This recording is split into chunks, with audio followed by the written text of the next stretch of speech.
Welcome to the JAMODI podcast. We are all surrounded by amazing coaches and leaders.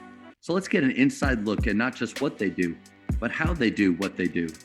After all, becoming the best versions of ourselves is JAMODI, just a matter of doing it. Coaches, the JAMODI podcast is powered by Scoreboard Media.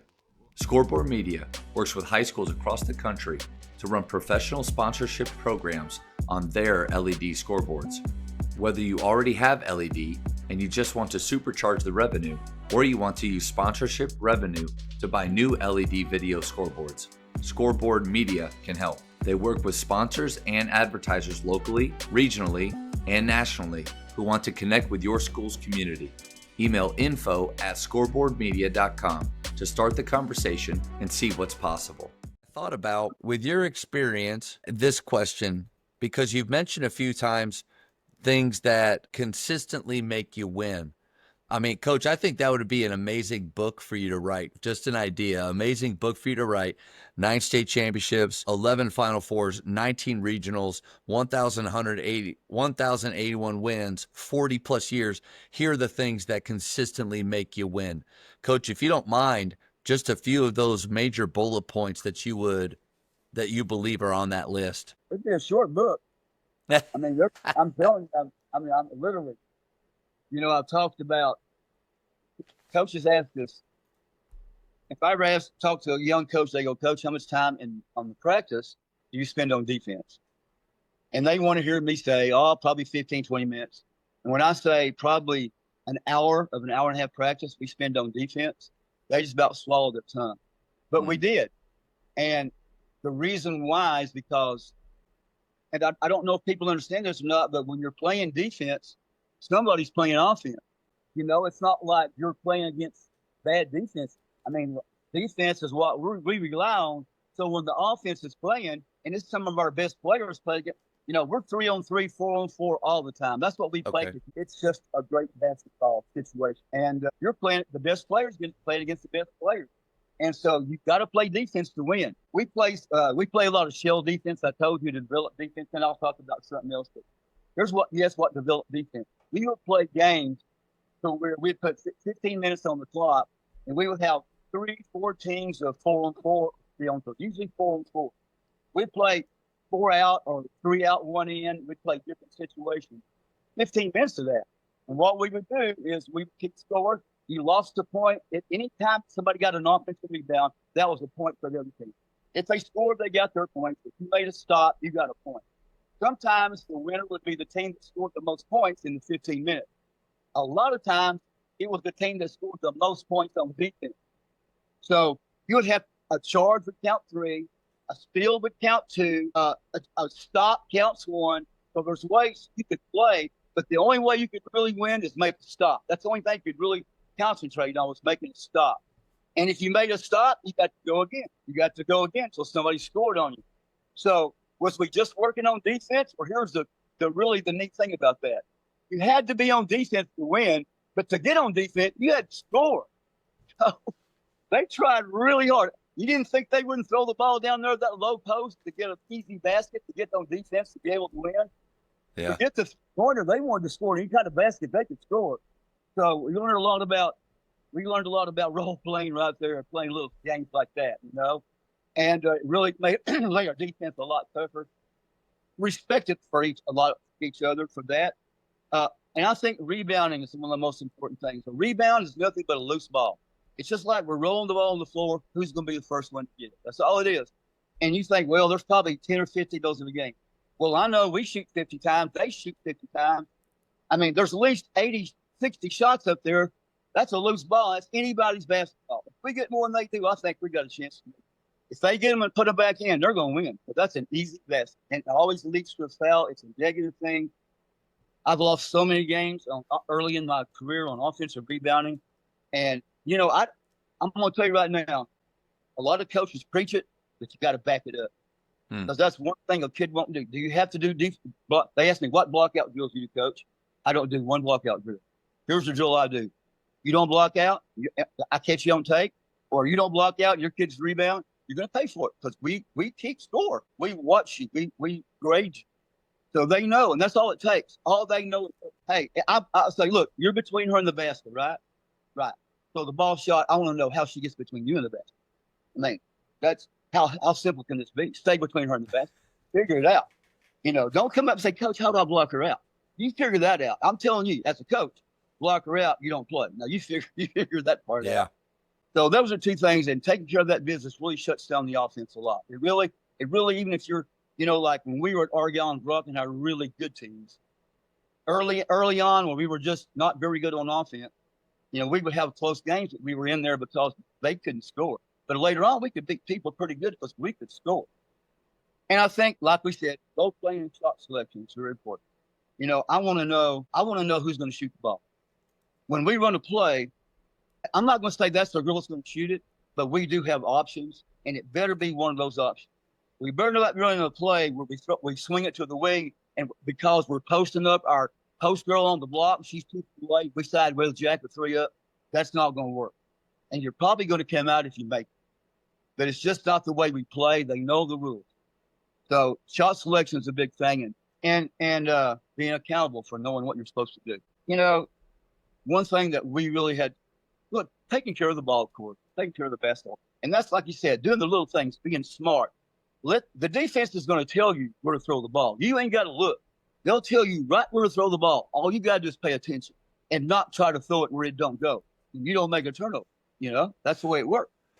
But one of the toughest things for me as a coach, and I'm say Sammy will say the same thing, with any kids we had, and I'm sure it's awful now, is unselfishness, being unselfish. And that was really tough getting kids not to do that. I mean, we came into some schools where it was really bad, and we even we gave them a book called Teammates Matter. It's written by a guy that played at Wake Forest, and it's all about Alan Williams. Yeah. We made them do the test. We made them read we did everything we could to try to stamp that out. And I think more than anything we did as a coach is really didn't stop it, but they didn't show it. They didn't show it in practice. They didn't show it on social media. They didn't show it anywhere else. They respected their teammates. They made their parents respect teammates most of the time. And, that took care of a lot of business out there. It made our team a lot better, a lot happier, and as coaches too. But, take care of it. If you're a coach, you cut that in the good, right quick. Right quick. That's what you got to do. And it's not a happy thing to do. It's not a fun thing to do, but you got to do it. Get it over with before it's festival. And I think it makes for a better team all the way around. And usually it doesn't take very long. Kids, they want to play together. They understand. So, and I think those things like there, and being held accountable for that. I hear coaches say all the time, block out, but they ain't blocking out, or play defense, but they're not playing defense. I don't understand how you can say that, and not hold kids accountable for it. We graded our kids, and I still think every team, you get a chance, grade your films. We gave them pluses for the things they did, negatives. We had negatives for no hustle. Hey, mental error, what did that mean? You didn't run the play right. You didn't do the right thing. We got all kinds of things. And at the end of the day, I'm going to tell you right now, we graded that film. And you had to run. You had to run a mark you had to run up and down for every mark you had. And really, once the season got going in district, that's all the running we ever did. Wow. And we'd be in my office at 7:30 in the morning after the game. I'll be there to see what their score was. They want to know how many marks they had. They looked it over. They would be late for class checking it out. So it meant something to them to be, they want that. They want to know what they did. And that way, when you do that, you can back up. How you remember you got 3 marks, you just ran 6 sprints, that same thing, and they get it. I guess the one thing I did a lot of is that's watching film of my players. I did do that some. But a lot of times I think when you're the best team, and a lot of times I thought we were, I didn't think that was a good time to watch it, if you were the best team. I never wanted my team going overconfident, at any point, no matter where it was. So sometimes we wouldn't do that. We'd exaggerate but I wanted to be ready, I always wanted to think they could be beat. Coach, there's so much gold in that list that you gave me. I wrote down a few notes so that I could go back over. And I do really appreciate your honesty with the amount of time that you would work on defense. And I think what I'm going to say goes right along with that is we need to play more games that incorporate both sides of it.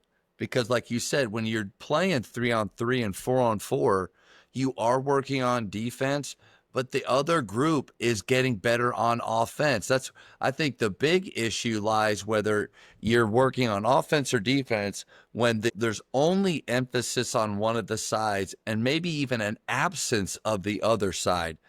At that point, it's not that realistic, and you could argue that there's a better use for your time. When you play those small-sided games like that, 3-on-3, 4-on-4, the added space makes your defense have to work so much harder, and the added space for offense allows them to create and see even more possibilities. But that's where, to me, the hour and a half, I was like, yeah, I get that, because even if you're not only doing it for defense, like we love full court one-on-one. It's one of we call it Texas Fire. It's one of my favorite drills to start practice with after we shoot and do some stuff. But because one-on-one full court, nowhere to hide on either side. If you can't handle it, you're getting ripped or you're going out of bounds. If you can't guard, you're getting beat. And then you got to wall up and sprint in the paint after, and you got to fight to get that rebound. But love that idea, Coach. When we did the 3-on-3 stuff, like our offensive people, we would run set plays like we would run a stack with a guard having to get the ball to the wing, and then we'd have a guard wing post situation. We ran out of a triangle. We had to defend that. Then we would have one where we had a high post. We'd make a pass to the wing and cut off high post. And then then if we didn't get it, we'd set the screen and run the pick and roll with the wing. And then we had one where we put a girl in the corner with the high post and dribbled off the high post and had to stop the drive, kick. So there were situations that we would run. We just didn't get out there and say, hey, y'all play when we start. And those were also plays that we ran on offense. We got to work on while we were playing. Yeah, I think you know who your biggest opponents are, or even when you're preparing for a certain opponent that runs an action that you feel like is challenging. I'm not saying that you completely take the film out or the 5-on-0 walk through time. And for those listening, I did air quotes, walk through time, but I think you make it a game. They're going to ball screen and then back screen. That's the action that they like to run. Here's our 3-on-3 game. Offense, you have to start that action, and then it's live out of that. And then, Coach, I love your rules for scoring. And I think, again, that's another big golden nugget that I'm taking from this call is offensive rebound, loss of points. I've always done an offensive rebound, you get plus points, but that loss of points, I think, adds a different dynamic competitively to it on the defensive side, especially because let's just say, if the defense gives up an offensive rebound, I say that the offensive team gets 3 points. That's a big deal, but it's hurting the defensive team, but it's not affecting their score. And you'll get those guys that feel like they're so good, no worries. When we get the ball back, we'll score it back. We'll get it back. But you, Coach, you start taking points away from that team because they're giving up, I think you get pretty good blockouts right there. We did. We really didn't have many of those. It's really one of the least marks that we had. Now, I was so proud of that too. But if you got an offensive rebound, you get 2 points. I mean, so I said, that's something we didn't do very good. And I just think a lot of people don't do good anymore. They want to get back. They don't want to go. And I said, all right, so 2 points for an offensive rebound. And so if you're 6 foot tall and you're out there and you can't score, what an opportunity to go in there and get some points for you for the next day, So we got a lot of kids crashing the board and getting rebounds and getting points for that. We rewarded them with good things and, took bad things away. That's the way you do it. That's how you learn. Sounds like parenting right there, Coach. One thing that I also took away from this, and you've mentioned it a couple times about watching other coaches, hearing them yell about what they want to see, but it not happening on the floor. And I think I've always felt like, and I made these mistakes a lot, especially early on. And then the realization happened of, if I'm frustrated with what I'm not seeing or what I am seeing on the floor, one, the fault is mine. Like extreme ownership says, I'm the reason that's not happening. And the reason the fault is mine is because it wasn't addressed in practice. If we're having to address things in games, and not like they throw a wrinkle in and, oh, on the fly we have to switch, we have to figure that out. That's different, addressing that. But blocking out, rotations, shot selection. Shot selection is a huge one. Stop taking bad shots. Why are they doing it in the game? Have they been doing it in practice? If they're doing it in practice, you have to stop it then. I thought that was a huge point by you, Coach. You're going to play the way you practice. And so I just feel like, that was, and like I said, non-negotiable as far as playing as hard as you can from the start to the finish. And I'm a practice guy. I enjoyed practice as much as I do games. Games are always pressure. Practices are always fun. Because you're going to get something out of it. You're going to get better. You hope. And that was your goal, really. And really, it was your goal all year. We did win 3 in a row a couple of times, but we never put that as our goal to win. When we won it, we'd come into like I said, we sat down and said our culture first day. But and everybody knew it. We weren't allowed to say, Coach, we want to state championship. We were allowed to say, Coach, we want to get better at this, or we want to be the best. They could say anything, but they just couldn't say that. One year at Argyle, after we had won it, and I didn't want to go there with that, and they were pretty happy about winning. They hadn't won in a long time. Our slogan was "Take the 3." That was our slogan for the year. I always have a slogan. The year before that, it was that's when Vivian, and we got a really good freshman and sophomore. Oh, they were awesome. We got second state that year. They were freshmen and sophomore. And our motto for the year was "Don't wait to be great," because they were young, and I just felt like that was a great motto for them. Don't sit back because you're young, and it worked. We made it. We had that at Brock one time, same way. But the next year was take the 3, and what that meant was, and coaches would ask me, Townsend, take the 3. That's not your motto. You can't. You don't let you shoot the 3. I'm going. It stands for win the district, win the regional, win the state. Take the 3. So that was our motto for that year. So we always tried, and it was always something we always tried to, conjure up something that motivate kids and be something that was reasonable or to the season. Not reasonable, but something that meant something for the season. But that gets me kind of fired up. Yeah. Are those mottos or slogans that you always came up with, or did you ask for input from your players on those? I got those two. Those two were mine. I dreamt those up. We did be legendary once, but that wasn't anything I dreamed. But that was just something I saw. We had a chance to win 3 in a row and be legendary. But that wasn't any good because they won it 2 years after that. So anyway, I think that there's a lot of coaches that to win one just seems not that it's difficult. I understand the challenge in doing that and would love to see it happen for our players. Winning multiple and in a row and over time, how did you handle that? Let's just say like the 3 in a rows. How did you handle that from year to year with those girls? And maybe Coach, you've already nailed that a little bit with how you didn't let them talk about state, but expectations, managing expectations of the kids. That to me is a really big part of what we do. How'd you do that? I'll tell you, we talked about culture basically from the 7th grade up. Like I started when I came into Argyle, I was a varsity coach, but I was also the 7th and 8th grade coach. I was there every morning working the junior high kids out. And that 7th grade class won 3 state championships and was second their freshman year. So it wasn't something that when they got in high school, we had a bunch of move-ins or we just got good. It was something that we worked from the bottom up. And it's same way at Brock. We just had it going. And and of course, winning a state championship or 2, just being in that tradition means a lot. Means a lot to your team. It adds so much confidence to them. They've been there before. They've done it. They know how to do it. And it really takes the other team is really intimidated a lot by that. I tell my kids, whether we play good defense or not at Brock, when they see Brock right there, they just expect good defense. And a lot of times that works out for us because a lot of times they win the game. The other teams are going, well, we're going to have to rush our shot. We may have to take a little quicker shot.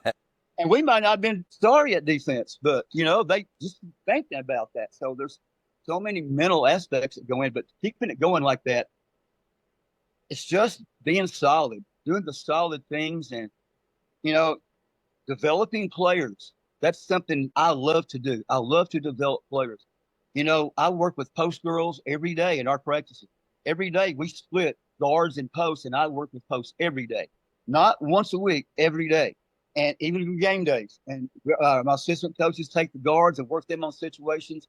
And we develop an inside game, high, low, whatever we need, whatever we're going to be good at. And we work it till, like Saban said the other day, not to where we can do it good every once in a while, but we can do it every time. And that's where our goal is. If we can get there, we're getting there. That's where we need to be. And in the game, we might be able to have some success. So, and doing that and just staying with it and simplifying. Don't do a lot of stuff. Just do what you do good. Like, I'm going to run a man-to-man and a half-court trap. Everybody knows that. They know that. I'm gonna get the ball inside. Y'all know that if I can. If I got somebody in there that's going in there, and they're going to be able to score. So they know that, and we're going to be able to hopefully handle the basketball. So that's what I wanted to know about my team. That's what my team can do. That we can always do in the game. Thank you for checking out today's episode. Please take a moment to subscribe to this podcast, share it with your fellow coaches, and find us on social media for what's coming up next on the JAMODI podcast. It's just a matter of doing it.